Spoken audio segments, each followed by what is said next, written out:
الاخوات كي دايرين؟ لاباس عليكم؟ مزيانين؟ نتمنىكم تكونوا على خير وبخير يا ربي، ولقاكم هذا الفيديو في احسن الاحوال، وكنتمنى لكم الصحه والسلامه وطول العمر وشكرا لكم بزاف على الدعم ديالكم وعلى التشجيع ديالكم ليا وعلى الكومونتيرات اللي كديروا وعلى اللايكات. الله يجازيكم بالخير والله يحفظكم. اليوم ان شاء الله يا ربي فيديو جديد على القناه ديالي ان شاء الله يا ربي. لاول مره غادي تنزل هذه الكيكه في القناه ديالي. اليوم عندي واحد الكيكه يعني صحيه صراحه، يعني كتجي صحيه كنديرها للوليدات ديالي، زعما ما كتهزش لينا زعما شي مكونات زعما كاين كثيره. المهم المكونات اللي عندنا البنات، عندنا 3 البيضات، عندنا كاس صغير يعني ما عامرش ديال السكر حبيبات، يعني كاس صغير هذا يعني بحال نص كاس ديال العنبه. عندنا كاس الا ربع ديال الزيت يعني صغير بحال نص كاس ديال العنبه. وعندنا البنات عندنا شويه ديال الملحه، عندنا شويه ديال الملحه. وعندنا هنايا عملت 9 الحبات ديال التمر تا هو قطعته رقيق. وعندنا الشوكولات، خديت واحد 2 دراهم حكيت نصها وخليت نصها باش غنزوق ان شاء الله يا ربي، حكيت منها بالحكاكه. عندي هنا معلقه ديال العسل. وعندي البنات هذه برتقاله شنو درت ليها؟ غسلتها مزيان وعملتها في الكوكو، تسلقتها مزيان، كتسلقيها مزيان. ملي كتسلقيها كتجيب ليها يعني غنحيد ليها هذه، يعني راه كتولي بحال المعسله، يعني هاد الكيكه كتجي معلكه. غنحيدوا ليها هاد الجوانب ديالها، يعني غنرميوهم وغنشبروها غنقطعوها، غنحيدوا ليها الا كان عندها شي عظام. نتوما كتشوفوا البنات راه باقا سخونه، يعني كتقطعيها يعني رقيق وكتعمليها في المولينيكس وكتزيدي عليها المكونات وكتبداي كطحني. المهم انا عندي هنا الميكسور، غادي معاك يعني بالميكسور غنخلطها معاكم. المهم البنات راها سخونه، باقا سخونه ليا. المهم انا غنقطعها زعما الصراحه راه كتجي صحيه زعما كاين الوليدات، وكتعرفوا يعني التمر يعني راه مفيد للولاد بزاف، يعني هكا يعني الحاجه اللي ما كياكلوش لنا وليداتنا يعني ندخلوها ليهم في واحد الحاجه يعني كتعجبهم، بحال مثلا يعني الطيبيطات معمرين تما نزيدوهم الخضره، بحال داك المسمن اللي وجدت معكم في الفيديو السابق حتى هو يعني كنزيدوهم الخضره.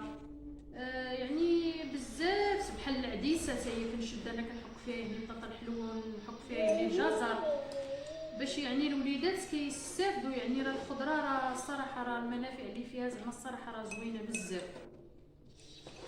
المهم بعد ما قطعتها البنات هانتوما كتشوفوا يعني قطعت يعني هذيك البرتقاله، غادا نعملها هنايا.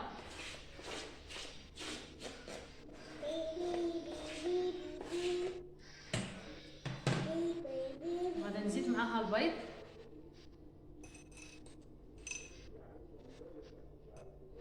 وغنزيد معاها السكر،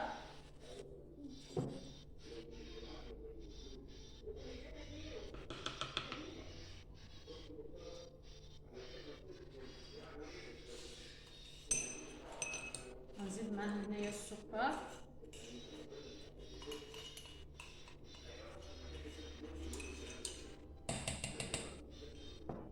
والمليحه.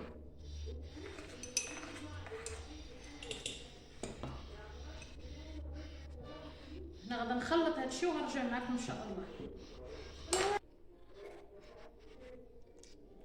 هنا الاخوات من بعد ما طحنت يعني ديك البرتقاله مع كاس لاروب ديال الزيت مع الكاس لاروب ديال السكر حبيبات مع ديك المليحه، يعني هانتوما كتشوفوا القوام ديالها كيفاش كيجي، يعني فهمتي كتطحن ليكم كتطحن.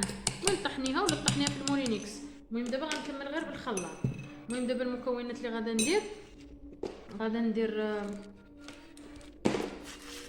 غندير الطحين. المهم الطحين انا غنديرو معاكم باش يعني باش تشوفوا شحال يعني غتهز ليا من كاس.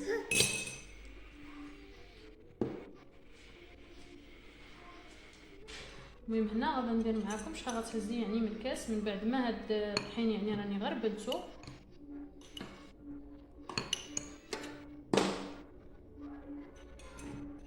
هنا اسراء كتخدم معايا كتصايب معايا في الكيكه، يعني اش غنقول لكم تبارك الله الحداقه. المهم هنا غنعمل الكاس الاولاني، غنعمل غنعمل الكاس الاولاني وغنعمل الخميره هذه، يعني كتهز 3 الخمارات، يعني 20 غرام، يعني 3 الخمارات حمرين. وهنا غنعمل داك التمر اللي قطعت. راه هاد الكيكه البنات راه كتجي معلكه، ما نقولش لكم زعما صحيه للوليدات. هنا غنزيد هاد المعلقه ديال العسل. هنا ما متوفرش ليا الخل في الكيكه، كندير يعني ديك المعلقه ديال الخل الصراحه، يعني كتطلع ديك الكيكه وكتجي غزاله. وهنا غنعمل هاد الشوكولاط اللي يعني حكيت.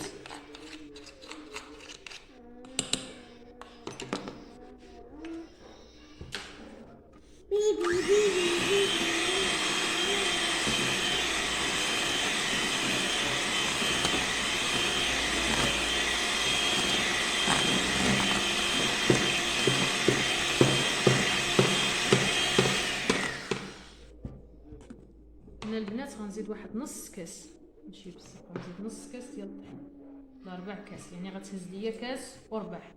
ها هو يعني كاس صغير وربع.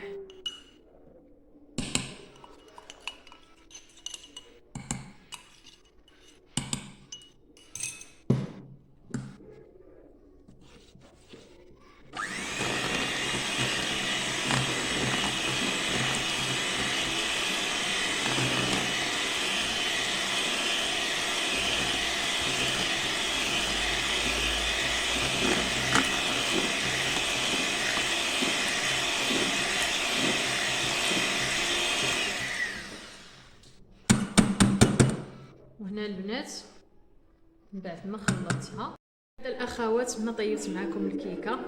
المهم طيبتها في الفران، ها هي كتشوفوا الشكل ديالها النهائي. وزوقتها بشويه ديال الشوكولات من بعد ما ذوبته ودرتو يعني خطوط، وزوقتها يعني تزوقوها يعني باش ما بغيتو. وما نقولش لكم يعني الشكل ديالها يعني كيفاش كيجيو، راه كتجي معلكه وصحيه للوليدات. المهم انا غنقطع معكم واحد الطريف وغادي نشوفوا ان شاء الله يا ربي الشكل ديالها.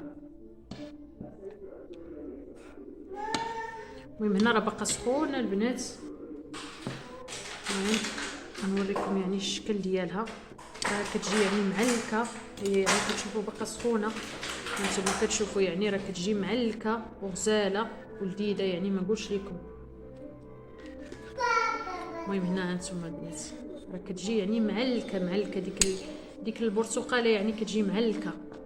ايوا كنتمنى لكم شهيه طيبه، وكنتمنى من الله سبحانه وتعالى تجربوها الوليدات ديالكم، لما لا تجربوها لوليداتكم وتعطيوها لهم، يعني يديوها معهم المدرسه، ولا ما كانوش كيفطروا يديوها معاهم. والى فيديو جديد ان شاء الله يا ربي، ونتمنى لكم الصحه والسلامه وطول العمر والله يجازيكم بالخير. عملوا واحد جيم وعملوا واحد لايك، الله يجازيكم بالخير، الله يوقف معاكم وبارطاجيو، والله يحفظكم. والى فيديو قادم ان شاء الله.